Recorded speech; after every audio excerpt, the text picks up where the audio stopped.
n'afa Nna na Nwa na Mmụọ Nsọ.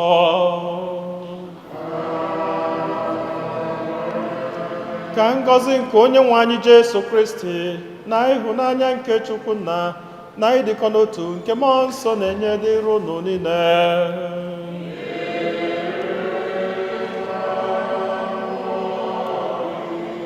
Ụmụnne m na Kristi, tata bụ ụka nke 19 n'oge na-adị n'emume nke ụka. Anyị niile agbakọtago ọnụ ọzọ n'obi Chineke iji were sọpụrụ onye nwe anyị maka ihe ọma niile nke ọ na-eme na ndụ anyị, maka ọtụtụ ngọzi ya n'ebe anyị nọ. Ka anyị na-ekele Chineke maka ihe ọma ndị a niile, ka anyị na-ewere onwe anyị, na-ewere ezinụlọ anyị, na-ewere atụmatụ anyị niile dị mma, na-erunye n'aka Chineke, na-ayọ nchekwabịa na jamasị n'ụwa. Anyị na-echetakwazi n'ụzọ pụrụ iche nwanne anyị nwoke Leonard Nwalọzie, ọ bụ ezinụlọ ya na-erunye ajamasị n'ụwa maka ya. Na-ekenekwazi Chineke maka nchekwabịa n'isi ezinụlọ Nwalọzie. Anyị na-echetakwazi n'ụzọ pụrụ iche nwanne anyị nwoke na ụkọchukwu nke Chineke onye rapụrụ ụwa n'ụtụtụ n'ụwa, nwanne anyị Fada Iwuagwu nwa nke mmadụ. Anyị na-ayọ ka Chineke onye fụrụ anyị n'anya nabata mkpụrụ obi na ndokwa. Anyị nwere ọtụtụ ebumnobi ndị ọzọ ka nnatazie n'isi a na-arụnye Chineke ebumnobi ndị ahụ niile.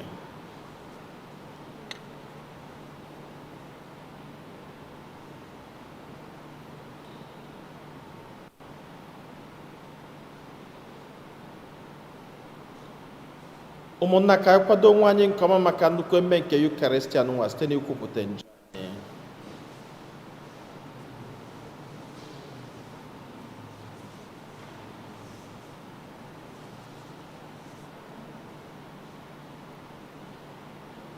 Ekwupụta m gwa Chineke ji ike niile.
Ka Chineke ji ike niile mere anyị ebere, gbaghara anyị njọ anyị, duru anyị na ndụ ebe ebe.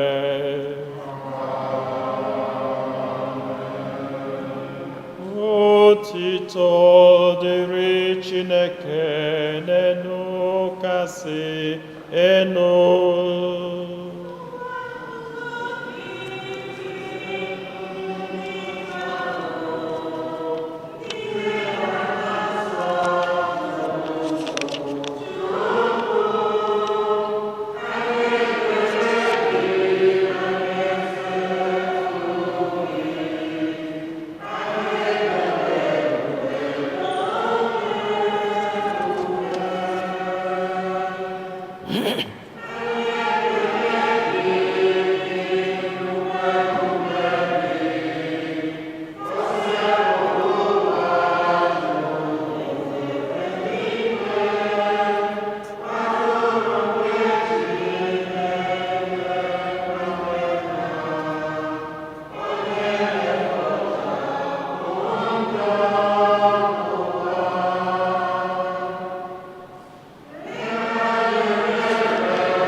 ka anyị yọọ ayịyọ. Chineke ji ike niile dị ndụ ebighị ebi, biko mee ka mmụọ nke anyị jiri bụrụ ụmụ gị zuo oke n'ime anyị, ka obi sie anyị ike ịdị na-akpọ gị nna anyị, ewetozuo oke na ịbata n'oke ahụ nke i kwere anyị na nkwa. Anyị yọrọ ka site na dị nwe anyị Jesu Kristi nwa gị, onye gị na dị ndụ na-achị n'ịdịkọ n'otu nke mmụọ nsọ otu Chukwu site n'ụwa ta ụwa niile.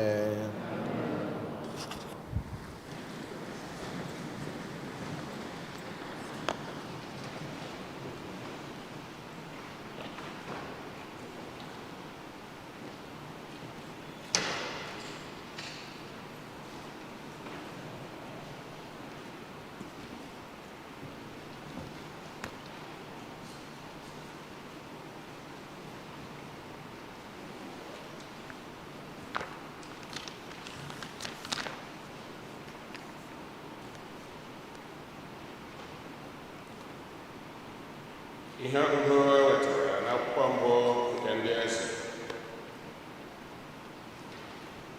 Mgbe Elaịja ruru Horeb, ugwu nke Chineke, ọ banyere n'otu ọgba nkume rahụ ụra. Onyenwe anyị nyere iwu sị ya, bilie, pụọ gaa guzo n'ihu m n'elu ugwu a. Elaịja gara guzo n'ebe ahụ.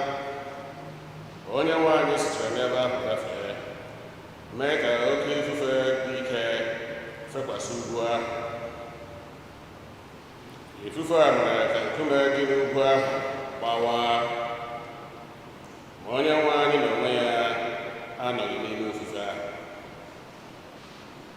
Ifufe ahụ gasịrị, Onyenwe anyị mere ka oke ala ọma jijiji dịrị n'ugwu ahụ, ma Onyenwe anyị anọghị n'ala ọma jijiji ahụ.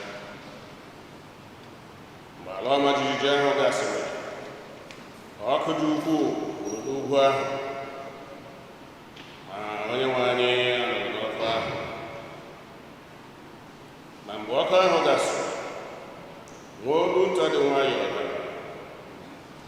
Mgbe Elaịja nụrụ ya, o ji uwe mwụda ya kpuchie ihu ya, pụọ gaa guzo n'ọnụ ụzọ ọgba nkume ahụ.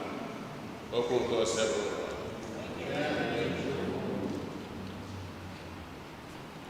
Onyenwe anyị, mee ka anyị hụ obiọma gị, nyekwa anyị nzọpụta gị.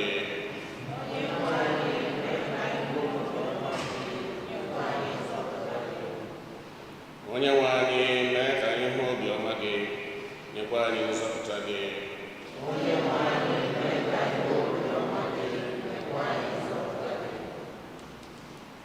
Aga m anụ ihe Chineke na-ekwu, Onyenwe anyị, ebe ọ bụ olu na-ekwupụta udo.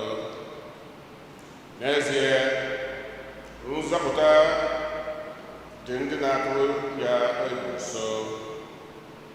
Ebube ya ga-ebi n'ala anyị.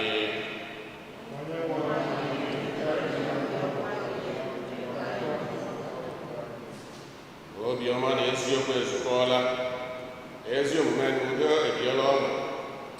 Eziokwu ga-esi n'ala ekwulite, ezi omume ga-esi n'igwe lebata anya.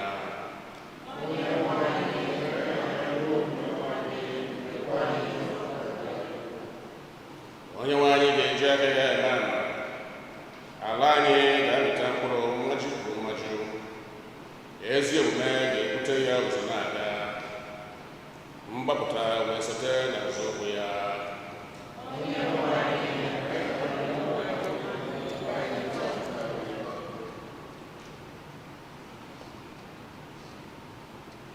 Ihe ọgụgụ e wetara n'akwụkwọ ozi Pọl dị asọ degara ndị Rom.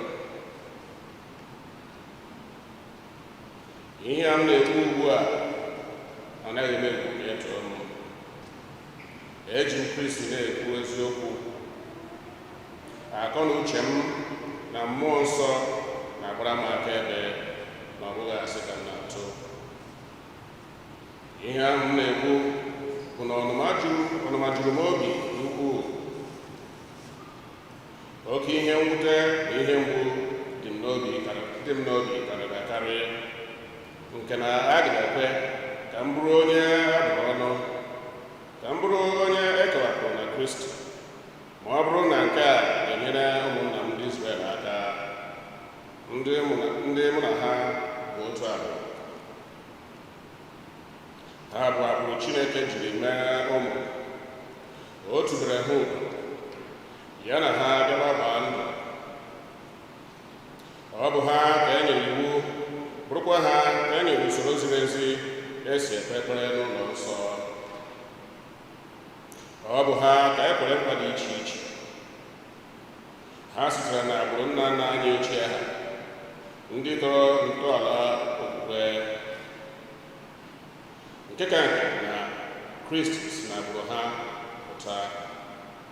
Ka ngọzi dịrị Kristi onye bụ Chineke ebighị ebi ebighị ebi. Amen. Okwu nke ọsepụ.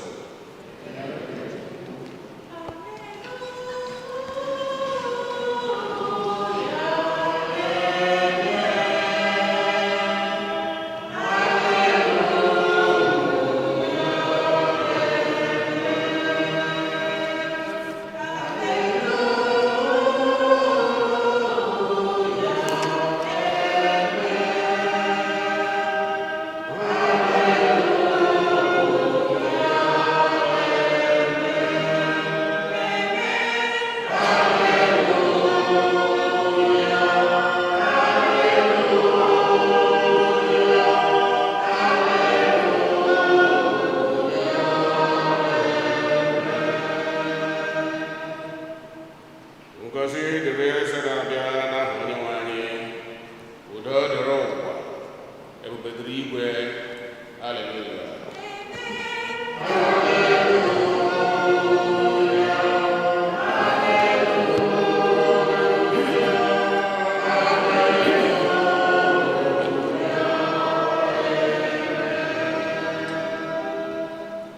Onyenwe anyị nọnyere unu.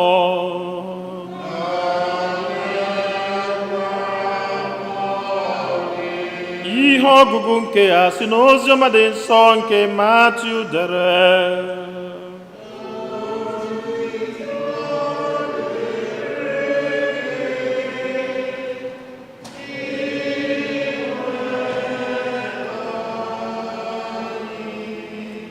Mgbe igwe mmadụ ahụ rijuchara afọ, Jesu gwara ụmụazụ ya ka ha banye n'ụgbọ mmiri buru ya ụzọ kwọfee n'ofe osimiri. Ma ya onwe ya nọdụrụ n'azụ na-eme ka igwe mmadụ ahụ laa. Mgbe o zirasịrị igwe mmadụ ahụ, ọ gbagoro n'elu ugwu nọdụ naanị ya ka o kpee ekpere.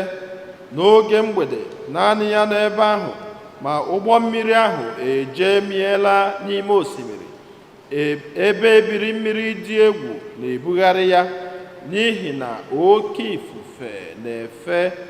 Ma ihe dị ka elekere 4 nke abalị, mgbe oke ọkpa kwara, Jesu gara ije n'elu mmiri na-abịakwute ha.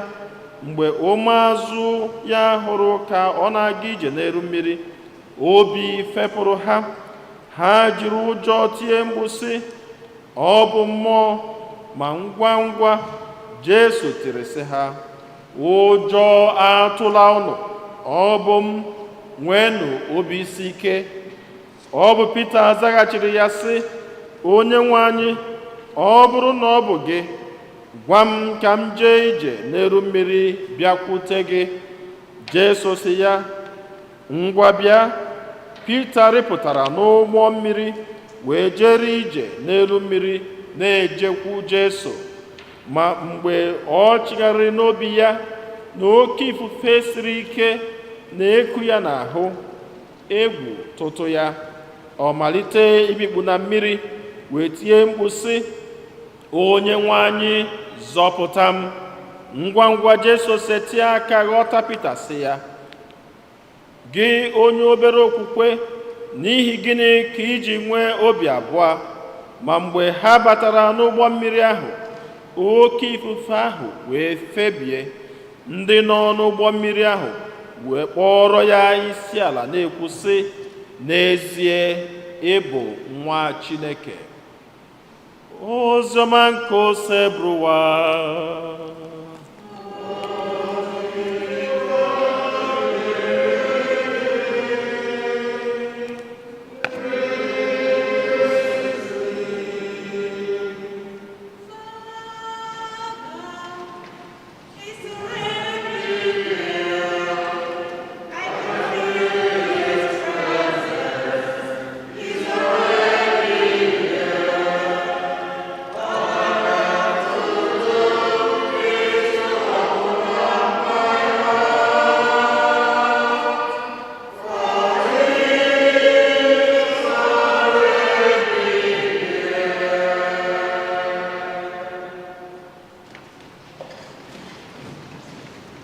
Ụmụnne m na Kristi otodrinu Jesu, onye jisi ike, onye gbakọtaghị alụ, ana m ekele ndị nyelu ụmụnne ha aka tata. At least we've got some new faces around. So ndị na-abịa tata for the first time, asị m unu nnọọ. Oh? Kwenụnụ m. Ya ụjọ atụnụ nọ n'obi Chineke ka anyị nọ. Ebe anyị nọ bụ mbido na isi njedebe ihe niile. Ọ bụ na be Chineke ka anyị nọ. A na-enwero ihe na-eme na be Chukwu karịa ihe ọma, karịa ngọzi, karịa mbunienu. Onye bụ nwa Chinemerụ ka mbụ. Onye bụ nwa Chinemerụ.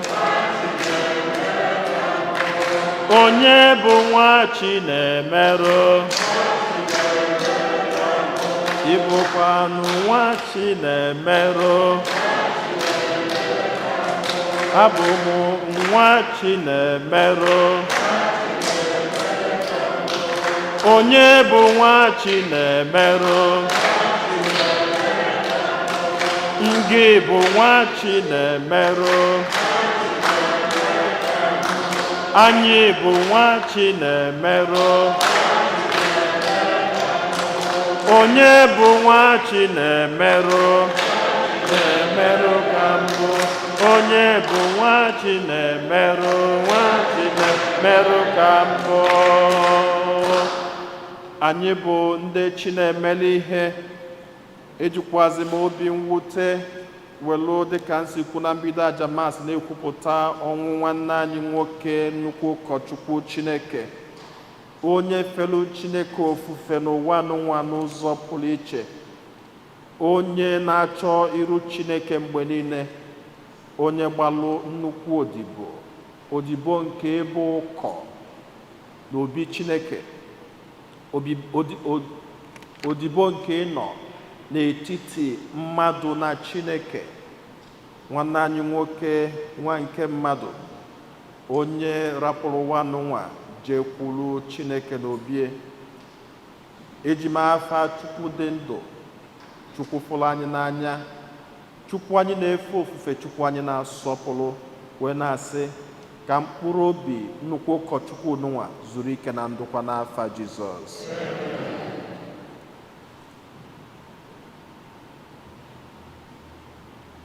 Akwụkwọ nsọ si ebe ka enyemaka anyị ga-esi wee bịa.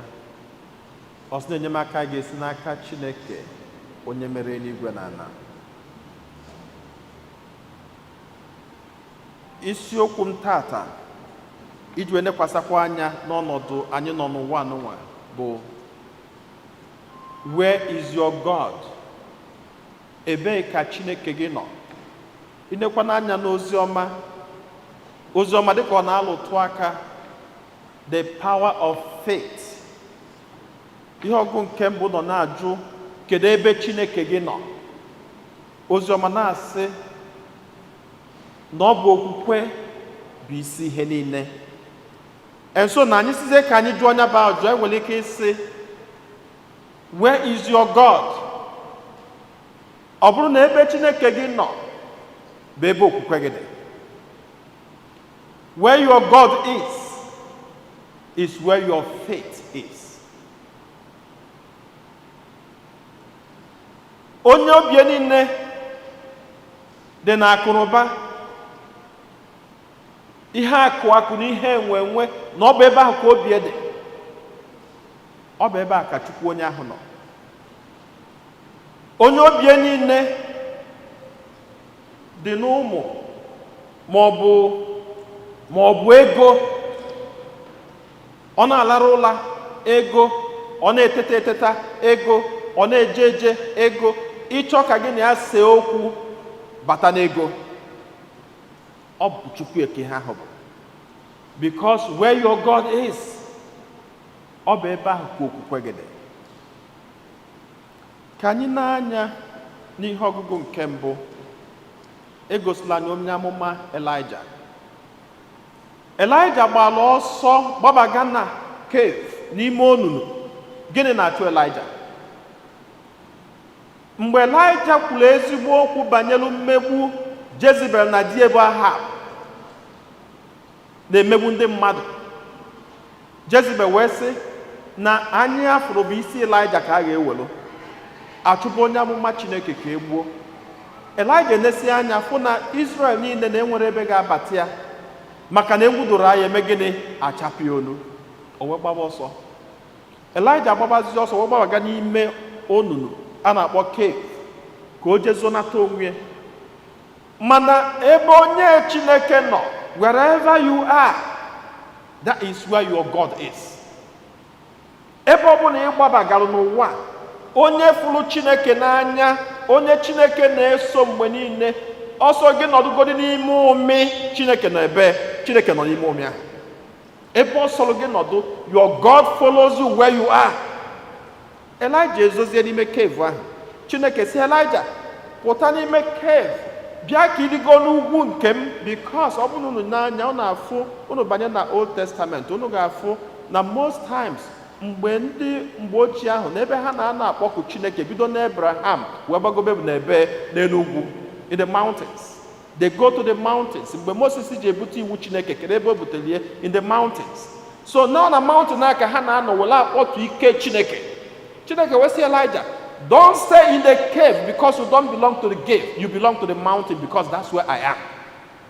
Gaa gbazi n'ọsọ, gaa tụzi n'ụjọ, ezogharịzi na, because where you are is where I am. Maka na ebe okwukwe gị dị, ebe a ka Chukwu gị nọ. Okwukwe gị adịrọ n'ime cave, okwukwe gị dị n'ebe, in the mountain. Ebe azụ na ga-aligo n'ugwu nke Chineke. We shall go into the mountain with praise and all that and all that. Ụmụ Chukwu anyị na-ekwecha mgbe anyị nọ seminarị. Ọkwụrụ chetara ya? Ụmụ ọmali Chukwu. Of joy, we shall go into the Lord. Ọsọ nye pụta n'ime onunu. Stop hiding. Anọzụla n'ime ụmị, pụta n'ugwu nke m. Bịa n'ọbụ ebe a ka ngọzi m dị. Ọnọkwa ọdụ ka ndị ka na-ezogharị. Unu ezozi na-apụta nụ. This is where the blessing is. The mountain of the Lord. N'obi Chineke. Enyemaka ga-esi n'aka Chineke onye kere n'igwe n'ala. Mgbe ọ gwatara Elijah pụta na cave, ligo n'elu ugwu. Ọ nọdụzi ya n'elu ugwu, onye nwe anyị bịa. Ihe izi bịanụ bụ oke ifufe na-efe wawa. Elijah si, Chukwu ọbịa mana ọ sị ya mba na m anọrọ na ya. A na-eme anyị ọma jiji, earthquake na-ekwu ebe niile. Elijah sị, na Chukwu abịagokwo. Ịma na mgbe ụfọdụ anọ na-eme ịfụkwa na banyị, mgbe ụfọdụ a na-ekpe ekpere ada eji nwayọ, a na-ekwu ike na-eme ya etu a, Chineke agbadata. God does not live in the noise. Nwayọ. As in earthquake, ọ sị mba, I wasn't there. Kedu ihe ọzọ menụ? As a gentle breeze. Ikuku dị mma, ikuku ji nwayọ wee bịa. Ọ bụ n'ebe nke onye nwe anyị nọ. God stays in a very peaceful place. God stays in a very peaceful home. God stays in a very peaceful environment. God does not stay in earthquake. God does not stay in big waves. God stays in a very calm, peaceful atmosphere. egosikwa anyị n'ihe ọgụgụ nke ozi ọma mgbe di nwanne anyị Jesu Kristi nyejuchalụ ndị ọ kụziri nkụzi, o bụ ụzọ kụzielu ha ihe nke mmụọ, ọ kụzicha welu nye ha nri. Akwụkwọ nsọ si anyị mmadụ one ka o nyelu nri, asị anyị nọ 5,000 men excluding women and children. Mgbe m na-alụ maasị ahụ n'ihu ndị chọọchị m, onye ọ nọ na-amụ amụ nsị a very simple math. Asị anyị nọ 5,000 men. Nke mbụ ụnụ mana ụmụ nwoke adịghị eje ụka. Ọgwụ nsọ ọsọ na kọmuniti anyị a ka afọ ụmụ nwoke na-abịa ụka ọfụma, mana ordinarily na chọọchị ma amụrụ mma ilulu ka ụmụ nwoke 3 bịala ụka taa, mana ndị ọzọ efe ụmụ nwaanyị na ụmụ ha. Ewesị anyị na ihe enyelu nri bụ 5,000 men. Now ebe enyelu 5,000 men nri, ihe o gosi if you do a simple math, ihe o gosi bụ where that 5,000 men are is also very possible na enwe 5,000 women who are their wives. It is very possible. And so, but ụmụnwaanyị na ụmụaka were not counted because in the Jewish community, just like somehow, sometimes in the Igbo community, or not Igbo community, not in America, Igbo community in Nigeria, women and children are not counted in so many things.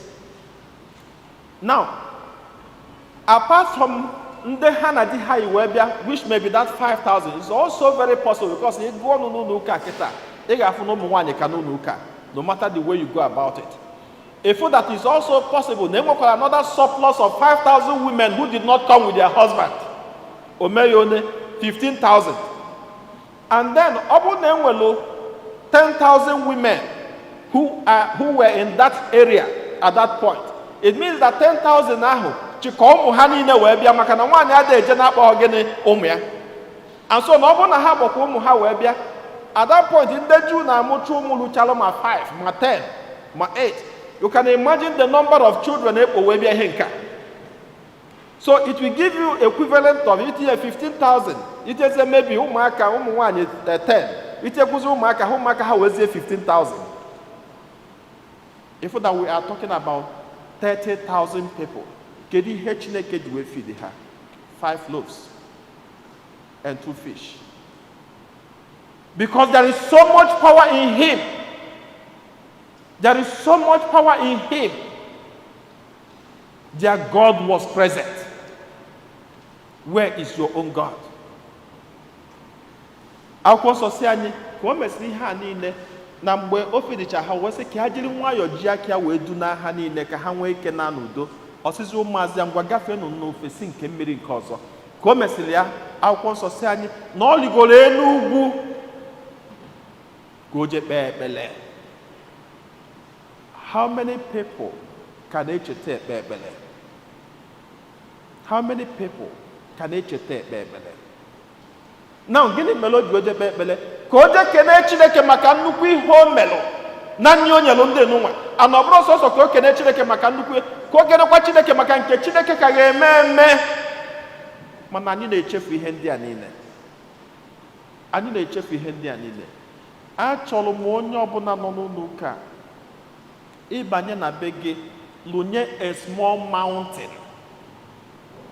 Mountain Chineke, ugwu Chineke nwa nwere ike dị na be gị. Gịnị nwere ike ịbụ ugwu Chineke ahụ? Lụnye your own altar. A small altar where you invoke the power of God. We saw Elijah moving to the mountain. And we saw Jesus Christ moving to the mountain. Ebe Chineke nọ ka ọ dọtụtụ ike. Ngị nwere need hozi ijebe n'ugwu, lụnye ugwu Chineke na be gị. Lụnye ugwu Chineke na be gị. Build a very small altar. Ebe ọ ga-abịa ilekwasị anya, ebe ka enyemaka ga-esi wee bịa, enyemaka ga-esi n'aka Chineke onye kere eluigwe na ala. Build a small altar. Ọ bụgodị kụnye n'ofu isi aja, tụkwasị ya tụkwasa, ya bụrụ ebe unu na-adọta ike nke ezinụlọ ọnụ. Because where your God is, that is where your faith is. Ebe Chineke gị nọ, ka okwukwe gị nọ. Akwụkwọ nsọ wee sị anyị na ka a na-emezi ihe ndị a niile, ụmụazụ agafego Jesu pụta, ọ bụ na ụgbọ adịrọzi, o were okwu na-abịakwute ha, ụjọ bịa ha n'arụ. Ha tie ọ bụ onye mmụọ. Jesu sị ha, abụrọ m onye mmụọ, ọ bụ mụ. it is me. Peter wee were anya okwukwe wee sị onye nwaanyị, ọ bụrụ na ọ bụ gị, kwenu ka m so gaa na mmiri. Onye nwaanyị si oke. Ihe na-egbu onye ụka, ihe na-egbu ndị ụka bụ ụjọ ya na okwukwe. Onye ụka ụjọ ji die oluzuo okwukwe, onwe okwukwe ụjọ apụọ. Ka nye unu a little instance.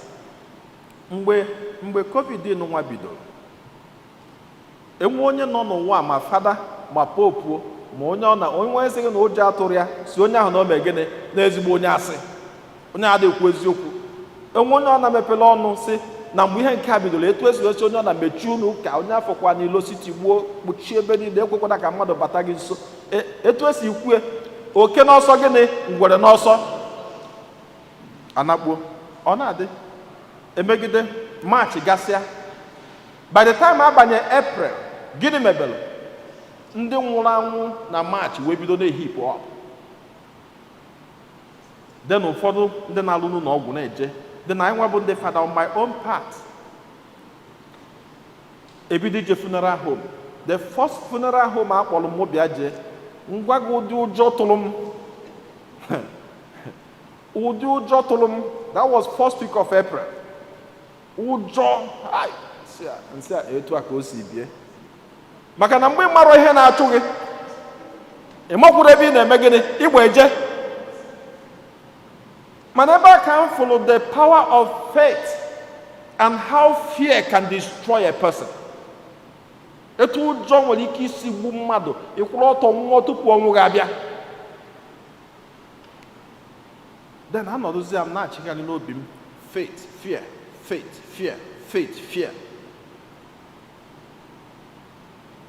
Then to build up faith, nsi onwe m, ndụ adị, ọkwa azọta ndụ, eme gịnị? Edobekwala ọnwụ. Ọkwa ịzọta tata, idobekwu echi. Na enwekwanụ mgbe eji aka jidesie ya ike. Mgbe kasị onwe m obi, gbụọ face mask, bụ because ị ga-eje ni mmadụ. Onye anọ na hospital na-ebe na ha nke eme, onye ebe ịnụkata akwa ndị mmadụ ime amakwu mgbe iji wee pụọ nya bụ ije si nke ihe dịzi ebu ofu mee. Ejere amụ nke mbụ nata mme n'afa na wee si ọkwa ịfụrụ ụjọ a, get behind me Satan. Etu aka ọ dị n'okwukwe mụ na gị, if we allow fear to overtake our lives, you lose your strength as a Christian. Enwego ụbọchị nkọrọ akụkọ ihe of a family jelo Christmas sometime mgbe nka nọ na Nigeria. Wee nata akọbụgo m akụkọ here before. Wee nata ụlọ Christmas. O wee bụ na mmadụ, ọ bụ na o nwere ihe ekele akwa red wee tụsa n'iru be ha. So ha eburuzie akpa, ndị natala ụlọ paakị ya moto buruzie akpa na-apụta maka etu na-ebisi na flat. And ọ dị ka ha obi downstairs or something. So n'ọnụ door ha or around their little veranda wee fụ ihe ekele akwa red. Onye ọbụla nọ n'ụlọ a wee fepụ ọsọ, ma papa o, ma mama o, ma nwa o, ma onye ọbụla ọsọ. Gịnị na-achụ ha? Na afụla akwa red na-abịago na ha ejebego ụlọ, ndị etie ihe tie ka egbuo ha. Na ndị winchi na ndị amụsụ abịa na ndị nke nwanụ, onye ọbụla wee gba, enwezi onye kwere eje. Gịnị na-achụ ha? Akwa red. At that point, fear abịago, ha bịa ọsọ bịaba n'ụlọ ụka.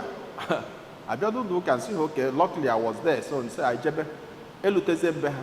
Ebe a na-alụ ụmụaka, ha nwaka nọ na gate na-alụ ụmụaka, fada nọ na ebe passage enu. Nobody was following me. Nobody was following me. Fada ebe no. Akwa fada onye ji isi wee gwụọ anedele mma. Onye ara anwụ anwụ. But again, onye ndị alụtụ ha bụ ka anyị ghọta the power in faith than fear, because fear can destroy. Ụjọ ya eme na mmadụ ahụ ebu ime aghọtazi ya, especially when it comes to a challenge and a test of your faith.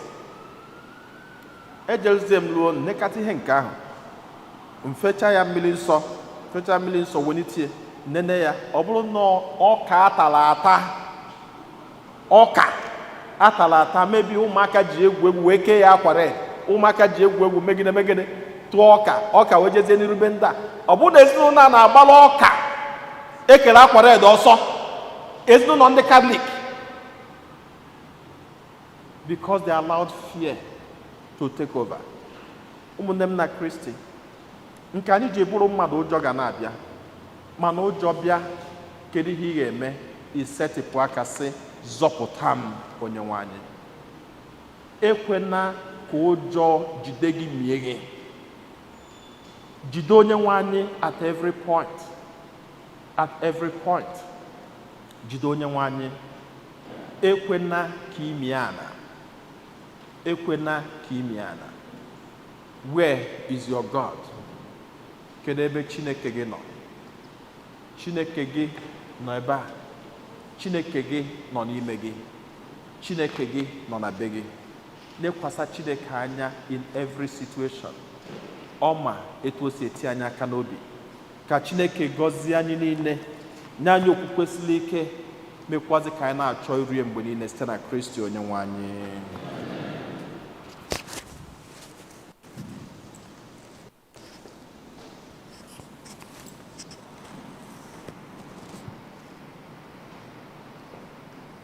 Ekwe m n'otu Chineke,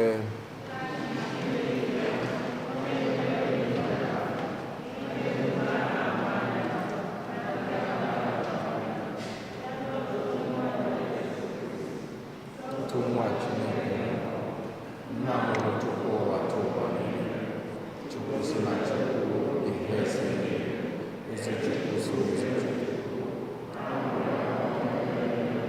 ya na mmadụ otu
ekpele nke ndị kwelụnụ mmadụ ịtọ ga-edu anyị n'ekpele nke ndị kwelụnụ n'oche ha.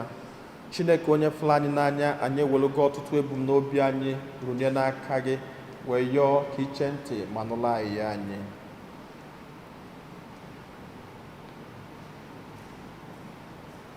Ka anyị kpee ekpele maka nzukọ nsọ Katọlik gazuru ụwa niile, maka nnukwu nna anyị Pope, ndị bishọp na ndị ụkọchukwu na ndị niile na-alụ ọrụ n'ọta nke Chineke, na-ayọ ka Onyenwe anyị onye fụrụ anyị n'anya nye ha mmụọ nke amamihe, nye ha okwukwe siri ike, ma wepụ mmụọ nke ụjọ n'ime ha.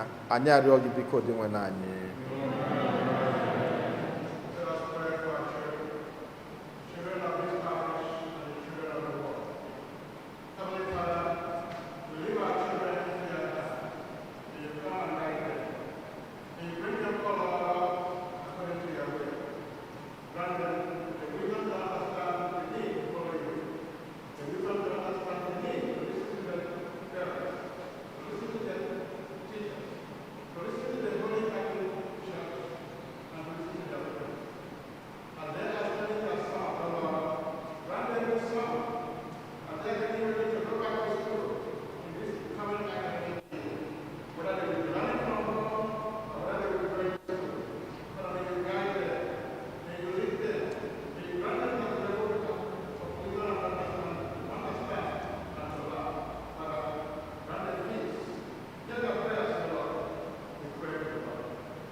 ka anyị natazie isi ya narụ nye Chineke ebumnobi ndị ọzọ.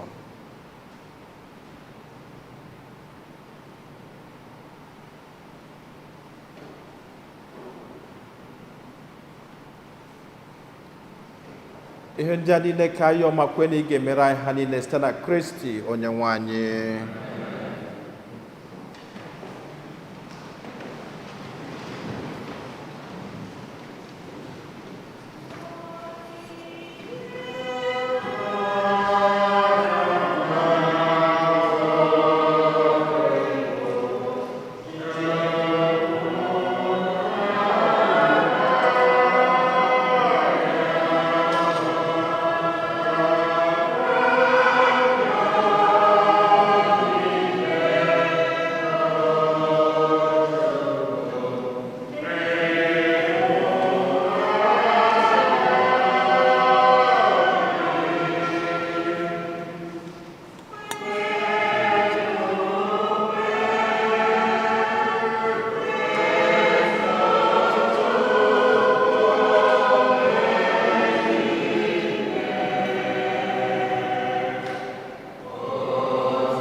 Rịọbanụ ụmụnna m ka aja mụ na unu na-achụbụrụ ihe ga-asọ Chineke ji ike niile nara nụ.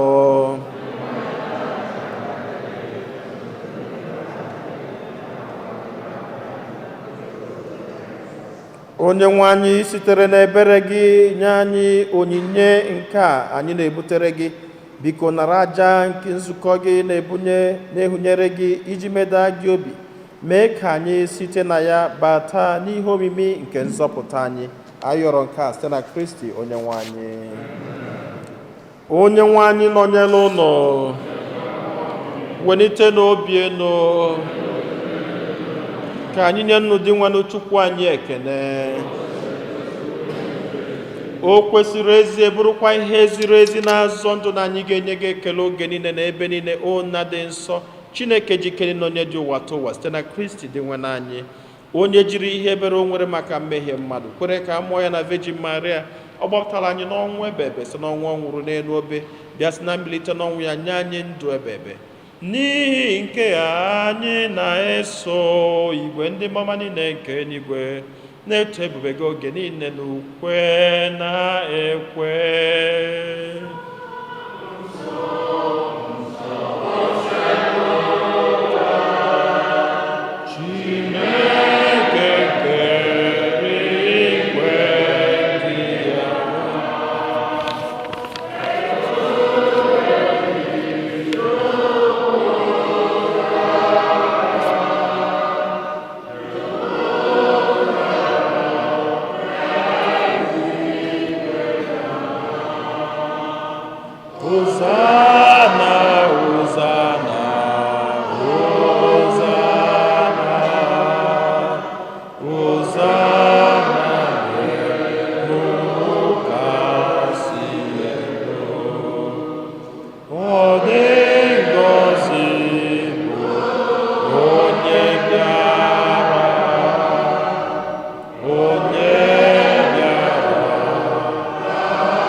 Nna anyị dị nsọ ezi eso gị na-edo ihe dum nsọ, anyị arịọ ka ido onyinye ndị a nsọ site rụkwasa ha mmụọ gị, ka ha wee ghọrọ anyị arụ n'ọbara nke onye nwe anyị Jesu Kristi, onye bịara tupu edunye ya n'ọnwụ, nke o jiri aka wee nara o were achịcha nye gị ekele na otito nyawa ya, nye ya ụmụazụ ya sị, naranụ nke a, rienụ ya ọnụ niile, nke a bụ arụ m nke a ga-eduru nye maka ụnụ.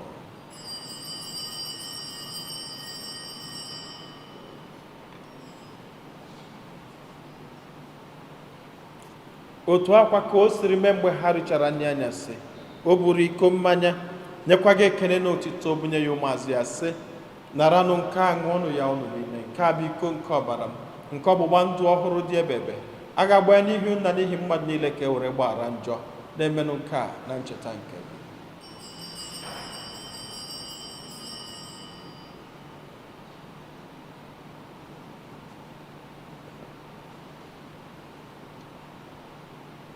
Ka anyị kwupụtanụ n'ihe omimi nke okwukwe anyị na-eme ugbu a.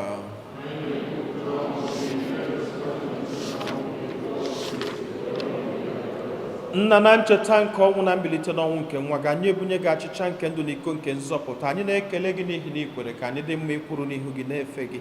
Anyị ji ume na-arịọ ka anyị bụ ndị na-anata arụ n'ọbara nke Kristi bụrụ otu site na njikọ nke mmụọ nsọ. Nna, cheta nzukọ gị gazuru ụwa niile, meenụ ka ịhụnanya gị jupụta ya. Gọzielu Pope anyị bụ Francis na Bishọp anyị bụ Nicholas na ndị ofe ọta gị niile. Chetakwa ụmụnne anyị ndị ji okwu wee gaa n'ezumike nke ọnwụ, kpọbata ha na ndị ọzọ niile nwụrụ anwụ n'ihe nke ebube gị. Biko meela anyị niile ebere, ka anyị soro Virgin Maria dị ngọzi, nne nke Chukwu, na ndị apọstọl na ndị nsọ gị niile, ndị mere uche wee keta ndụ ebebe, ka anyị sorokwanụ ha na-eto gị na-edo gị ebube site na Jesu Kristi nwa gị.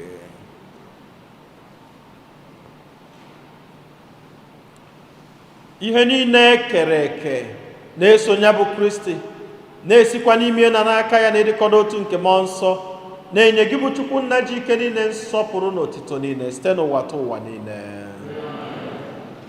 Nna anyị nọ n'eluigwe,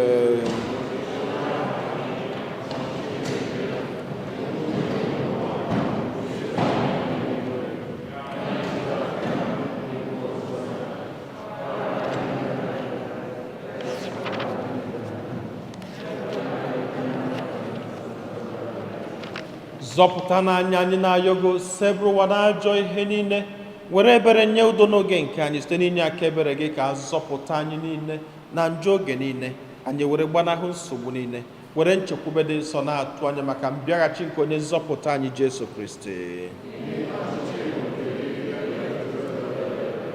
Onye nwe anyị Jesu Kristi, onye gwara ndị apọstọl gị, udo ka m na-arapụrụ unu, udo nke m ka m na-enye unu, elekwana anya na njọ anyị, kama lekwasị anya n'okwukwe nke nzukọ gị.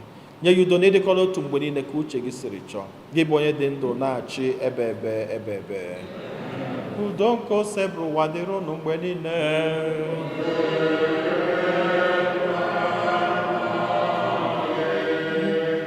Nyerịta n'onwe unu wee kene nke udo.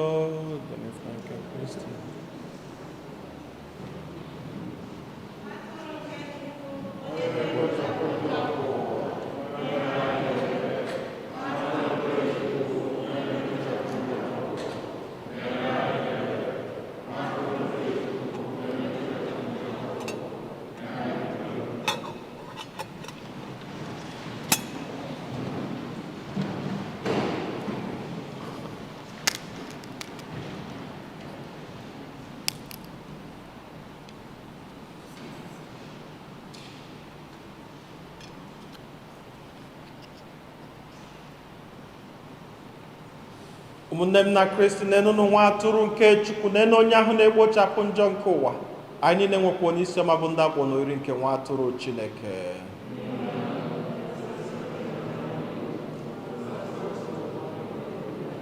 Ka arụ n'ọbara Kristi chekwaba anyị niile wee rue na ndụ ebebe.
O sacrament most holy, O sacrament divine, all praise and all thanksgiving, be every moment.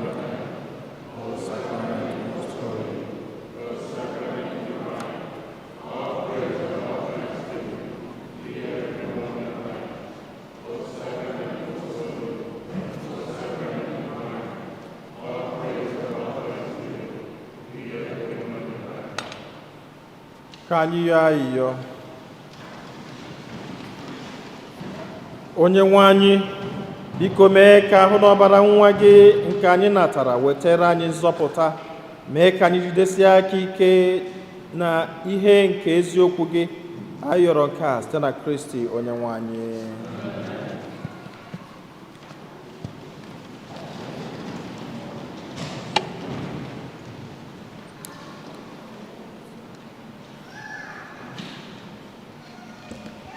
Otuto dịrị Jesu. Otuto dịrị Jesu. Otuto dịrị Jesu. Second collection for landscaping. If you look, we're always on point, always the night. So Fortunata says the place in landscaping. So we go.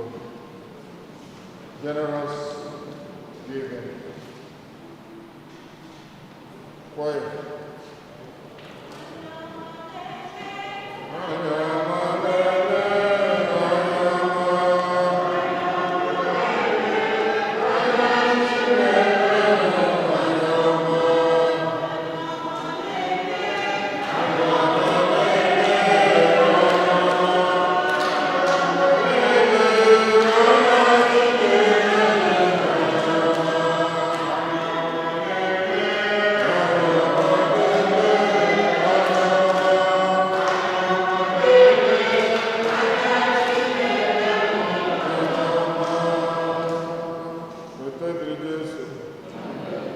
Today too is second Sunday for men's blessing. When I finish the announcement, then we stand up. The Father goes here from where you are sitting. You just stand up. I can Chineke because our brother Leonard, while I was here, the family is here in church today. Because, Madam,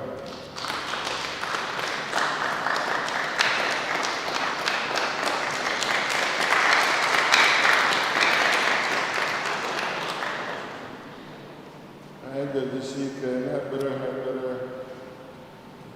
Chineke, na-emekwata ezinụlọ ya ọha obi ha. Anyị ga na-ekpekpere nwa nke mmadụ ekpere olumo na ụkọchukwu anyị nye anụnwa ka nka na-arụ adịrị ya nke kpọọ uche na Solomon aka na-achịkọrọ uche anọfọrọ onye kpọọ m ka a ga-esi mee ụtụtụ a ka nwetakwazị ozi na ojewara. Anyị ga na-ege ndị ọkaigwe dayọsis ntị maka na ha eburu gị eje tinye na mmụọ. Mgbe ndị ọkaigwe dayọsis mere ka mma eme nke unu malụ maka na nwa nke mmadụ ga-anarịrị ọkaigwe dayọsis. Ọ bụrụ ya Fortunata, biko unu ga-enye aka nwa nke mmadụ na ọkaigwe. We thank everybody that came new today. If you turn back, you see we're almost filling this side of the pew. But we still have this other side. So, as Father put, there is no fear. Have faith in God and come to Mass. God will bless you. And you're going to fear. We are going to supermarket, we are going to Walmart. We come to church, nothing will happen to us. So for your sake, I read. The bishop asks everyone to receive communion by hand. When you are going to receive communion, your face mark will remain.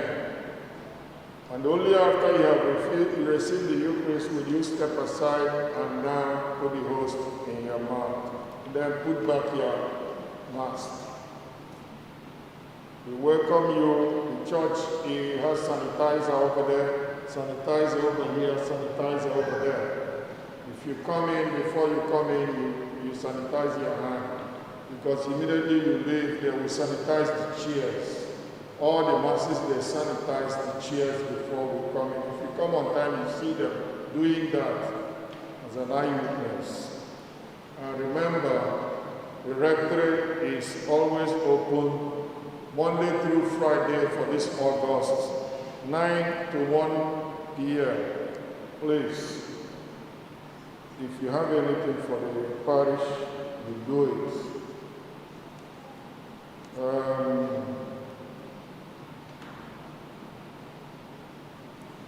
We remind you that it is strongly requested by the bishop that there be no group rosary or other devotional groups. So people will just have 9 a.m. mass if you are around here. And when any birthdays,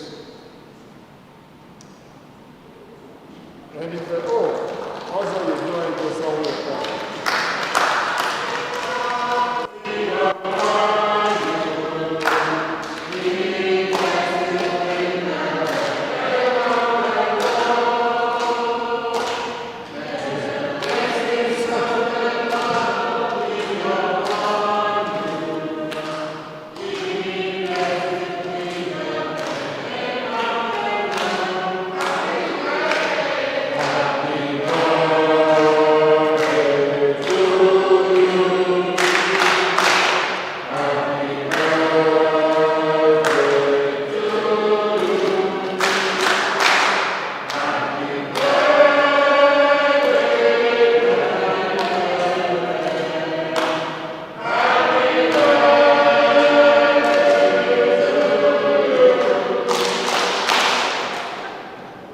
As you are sitting, please take a copy of the bulletin. Tony Nadu will be over there giving it out. Any anniversaries? Anniversary. Okay, Dickie and the Chinyadozi asked me to tell you it's 41 years anniversary today. Wonderful.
Enyemaka dị n'afọ dị nwenụ osebru anụla ya anyị Chineke efula anyị n'anya anyị na-ayọ ka ị gọziela anyị ndị nna anyị ndị ide nke n'ụlọ anyị dị iche iche na-edu ha niile na-agbazili ha nye ha amamihe dịka inyere eze Solomon nyekwazi ha agam n'ihu nke ha ga-ejiwe na-achịkwaba ezinụlọ ha nyekwazi ha okwukwe siri ike wepụ mmụọ nke ụjọ n'ime ha ka ha wee nwee ike na-alụ nnukwu ọrụ n'ụwa nke ndị ndu na isi nke ezinụlọ werekwazi ahụike chọọ anyị niile mma ka anyị wee nwee ike ịgbasi ike wee na-alụ ọrụ n'ụwa nabatakwazi mkpụrụ obi nwanne anyị nwoke onye nna anyị Leonardo ịrapụrụ ụwa n'ụwa bụrụkwazi nna nyere ezinụlọ ya bụrụkwazi di nyere ezinụlọ ya gọzie anyị niile n'afa Nna na Nwa na Mmụọ Nsọ.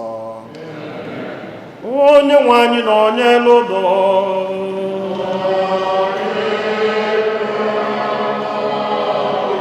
ka Chukwu ji ike niile gọzie unu Nna na Nwa na Mmụọ Nsọ.